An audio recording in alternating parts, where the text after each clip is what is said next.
Alright, so today I'm going to be talking about The West Wing. I'm going to be going into in-depth into which seasons are awesome, which are dog shit, and which are just kind of meh. And I'm going to be going into in-depth detail on that because this video needs to be at least 10 minutes for YouTube to care about it.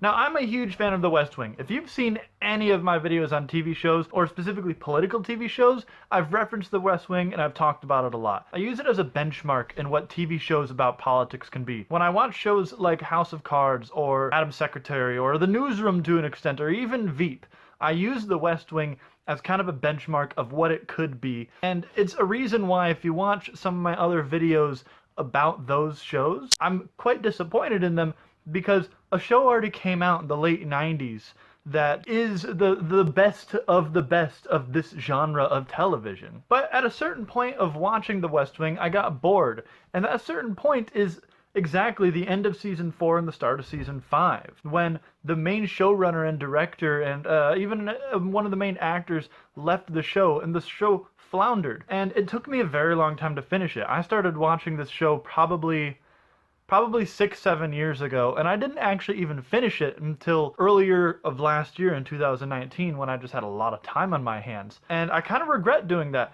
because although the show suffered horribly for a single season, it really picked up its stride and just kind of took off in its final 2 seasons. And I want to tell you why those things are the way they are. Now, real quick before I get into a synopsis of the show and any more of this video, I want to acknowledge the fact that the setting is weird. I'm in a motel. I haven't been on my channel in quite a while, so not only am I welcoming you back to my channel, but I'm also welcoming myself back to the channel. My family and I moved from South Dakota to Michigan, and we're just kind of waiting to get into our house. It's got a beautiful area above our garage that's like completed, that I'm going to be turning into my office. So you'll see a video on that, and you'll see a lot more regular uploads, hopefully weekly or bi-weekly at the very least, once I actually get in there. It's just difficult to find time to upload with my new job and being here. It's not a bad motel. We each got our own bedrooms. It's we've got our own living room, our own kitchen, so it's more like a apartment suite than anything. But yeah, that's why I haven't been uploading for a while, and that's why I'm also recording with this background on my phone, and I'm using my gaming headset microphone plugged into my phone as my mic. But anyway, on to the video. So, The West Wing is a TV show that originally aired on television. You can find it on Netflix now and binge the hell out of it, because it's very binge-worthy. There's like 22 episodes a season. It's kind of serialized, but not really, so you can jump in at any single episode and be having a good time, but it'd make a lot more sense if you didn't do that. So I'm going to take back what I just said. Watch from the beginning, keep watching from the beginning, maybe skip season 5.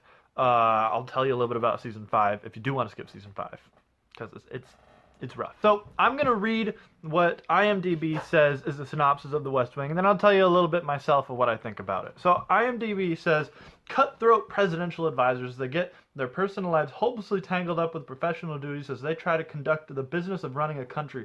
Fictional Democratic President Josiah Jed Bartlett suffers no fools, and the policy alienates many. He and his dedicated staffers struggle to balance the needs of the country with the political realities of Washington, D.C., working through 2 presidential terms that include countless scandals, threats, and political scuffles, as well as the race to succeed Bartlett as the leader of the free world. Now, I don't necessarily find all of that to be true. Like, this reads more like the plot to House of Cards, like scandals, intrigue, all of this, backstabbing, all like that. No, this is a very realistic political show, I would say. Now, I'm not in politics. I've never been in the White House, but from everything I've read and all the interviews I've seen, this is the most on the nose of a political show you can get, and it paints politics in a good light, kind of almost even too good of a light. A lot of the times, right now, the certain political situation we're in, not to go too in depth or make this channel too political, a lot of people go back to this show as kind of like a safe place, a secure net, you know? Like, things are shit, I'm gonna go here and pretend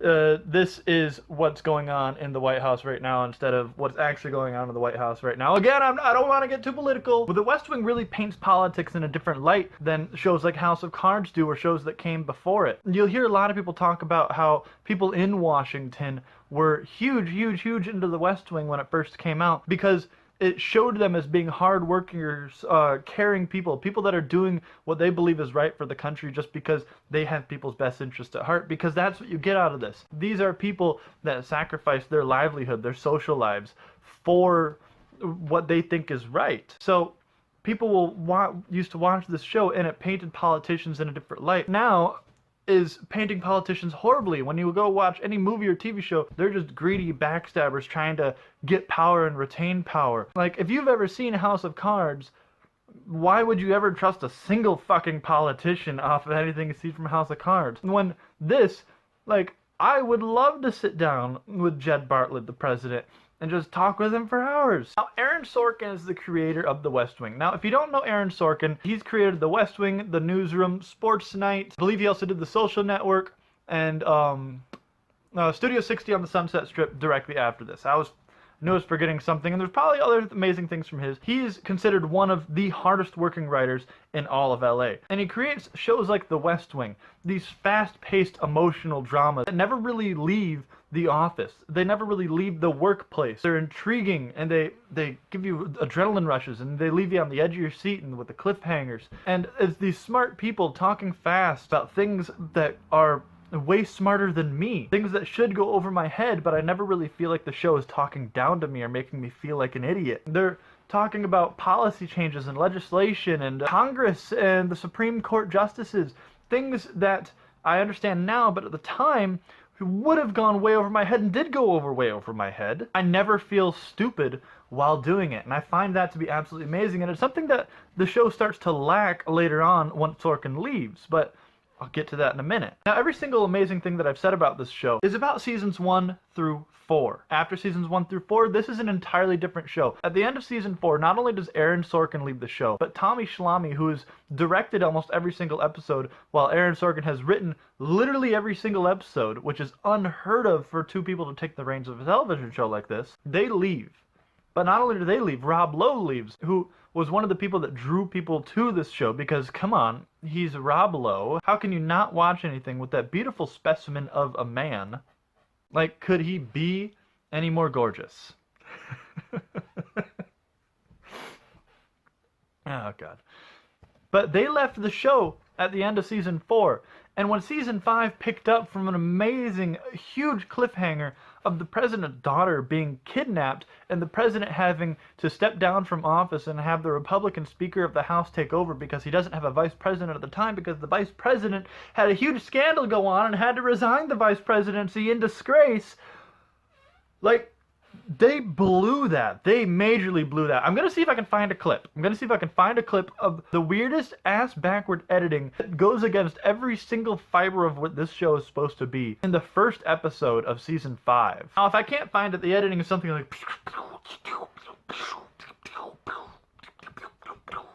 with like black and white and fades and wipes while they're running through the offices. It's fucking bonkers. Now, one of the most beautiful parts about the first few seasons is that nothing is settled off screen.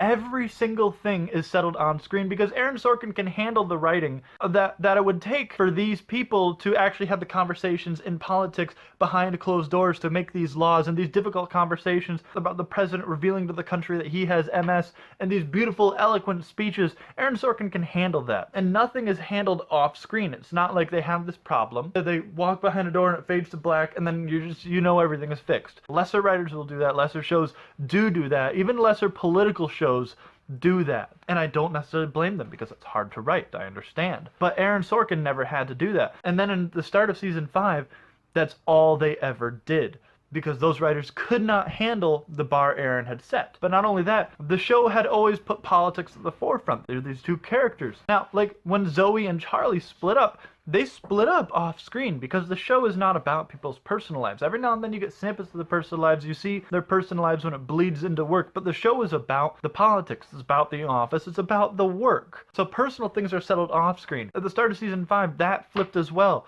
Not only was the politics done off screen, but the personal stuff was done on screen. And that's not what this show is. It's not what it ever was, and it's not what anybody wanted it to be. There's this episode early on called Two Cathedrals. It's considered one of the best episodes of television to ever be on TV. And it melds perfectly together flashbacks of Jed Bartlet in the start of his not political career, but when he met his secretary, Mrs. Landingham. And in the future, present time, Mrs. Landingham had just passed away from a car crash, so he's dealing with that. But he also has to give a speech and tell the world that he's been lying for years about having MS, but also announce that he is still going to run for a second term as president. It's considered one of the best episodes of TV in history. There's this part when he is chastising and ranting to God about how he has done everything he could. He's done God's bidding, and God has just continued to screw him over. And he slips into Latin at one point, and it doesn't matter because you understand it. You get the feeling of it. There's beautiful guitar licks in the background. I'll show you a clip of the scene, and it's absolutely perfect. You're a son of a bitch, you know that? She bought her first new car and you hit her with a drunk driver. What? Is that supposed to be funny?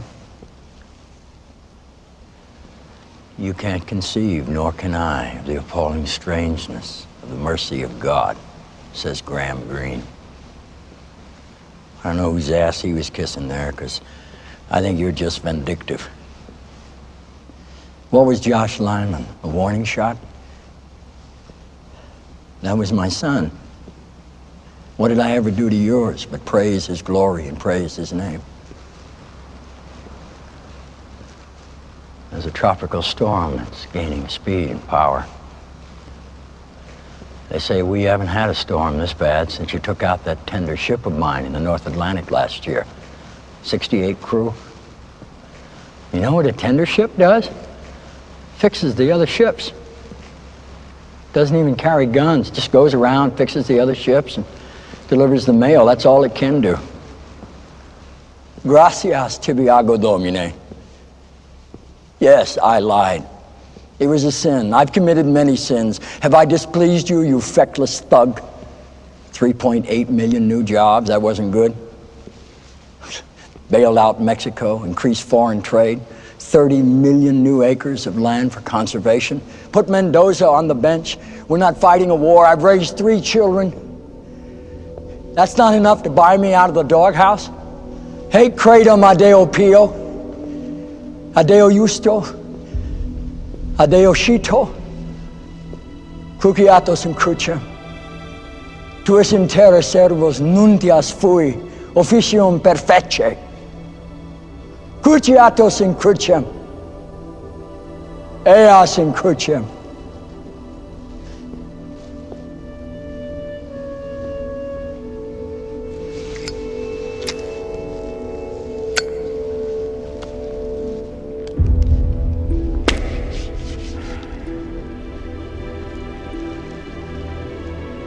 You get horns.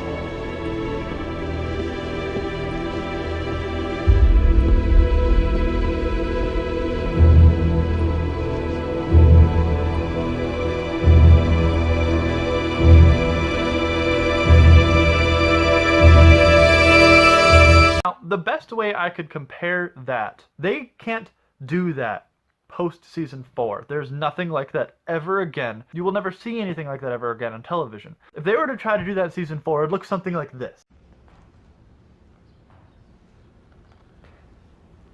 Why you always gotta be so mean to me?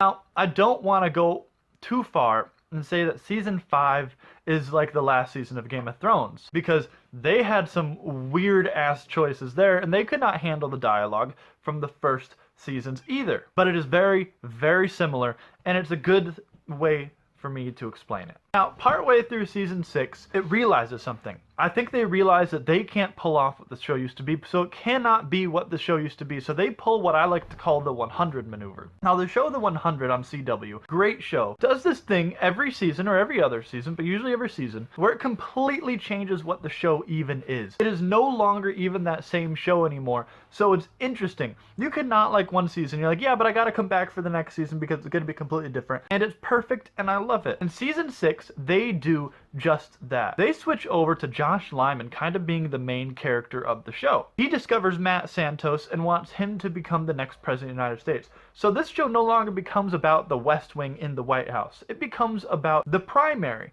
and Josh trying to get Matt Santos to win the Democratic primary, to run an election to be the next president. And he has to run against Bingo Bob from Will Bailey, who I didn't mention Will Bailey. He kind of replaced Rob Lowe's character, and he's not bad. He's not bad. I kind of like him. I like the actor a lot. Joshua Malina is a pretty great guy. But anyway, That's neither here nor there. This changes to an election show outside of the White House following Matt Santos and Josh Lyman. And it's absolutely amazing. There's still snippets of the West Wing part in there with all the other characters, but that's not what you're looking forward to. You're looking forward to the primary battle. In the final season, in season 7, it's completely about the general election. It's about Josh Lyman trying to get this guy elected president against Arnold Finnick, played by Alan Alda, which, by the way, I have to talk about Alan Alda for a second. He is the best thing to happen to this show in the later seasons. He is absolutely perfect. The best way to describe him is he's like a wet dream of what Democrats want a Republican to be, but his acting is just superior. It is amazing. He is like what Martin Sheen did to this show at first, and what this show desperately needed later on. I'm not saying the show is perfect in the later seasons. It has this weird ass thing where they try and make us believe that Toby like betrayed the government and leaked in top secret information or whatever, and no one ever would believe that Toby would do that, because come on, he's fucking Toby. He's Toby. As far as season 6 and 7 go, it's an entirely different show than seasons 1 through 4. In conclusion, to end out and round out this video, seasons 1 through 4.